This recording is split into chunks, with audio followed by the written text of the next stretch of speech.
One of the true classics is the Negroni. It was named after an Italian count, Camillo Negroni, who was from Florence, who was an amazing character, a cowboy and a gambler, and wore many hats. And when he returned back to Italy, he had a bartender create this cocktail for him. And honestly, it's a great drink because yes, there are many variations on it, but if you want to make it, it's as simple as can be. It's really equal parts of 3 ingredients, and that's all you need to remember. Now you can do variations on those 3 if you choose. And vary the formula, but we're going to do it real easy. You see, I'm building 2 different ways here because I want to show you. You can build this right in your old-fashioned glass, just nice and simple. And again, we're going to do an ounce of all 3 ingredients, so an ounce of sweet vermouth.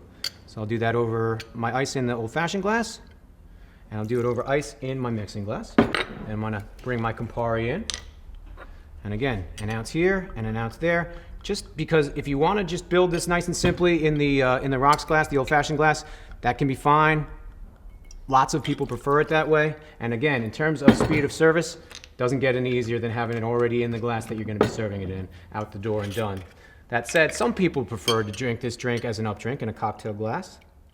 And if so, we'll just build it for them as we would any all-spirited drink. Again, any drink that has just spirits in it, we're not going to shake it. Of course, we're going to stir it.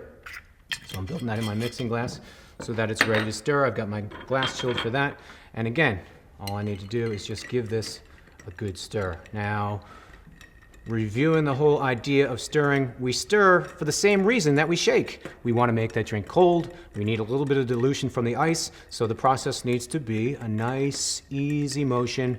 Something that if you don't feel comfortable doing it, and many bartenders don't feel like you're the only one who can't stir or isn't comfortable doing it, just take some time.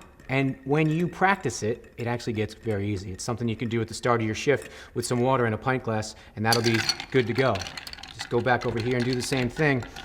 It's one of those little things that a bartender knows how to do well, so that you can be stirring and carrying on a conversation and, looking to make sure that the orders aren't coming in too fast from the service bar, taking care of a customer and greeting them as they just sit down. All the while, you're doing this graceful motion. Somebody walks up to the bar right now, they see you know what you're doing, and they're not afraid to order a cocktail that requires a stir, a classic cocktail, because they know that they're going to get a good one. This one's done. All it needs is a little bit of a garnish, so we'll just do a nice wide peel of orange.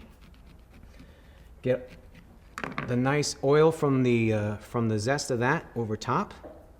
You can get a little bit out of different parts of the orange if you bend it in different places, and then I like to slide that right in there. And then this baby in my chilled glass, somebody wants to do it up. This one's ready to go for them. Just strain that out into a cold cocktail glass and do the same thing with the garnish. I'll prepare my orange peel and zest it right over the top. Some people like to add a little soda to this lowball version and make an Americano with a little bit of club soda or Perrier over top of that. But that's the Negroni. When it's done right, it is such a great drink. Feel free to play around with the formula. Maybe you want a little extra gin, a little extra vermouth. That's up to you and that's up to your guest, but this is the classic formula. 1 ounce of each and you're good to go.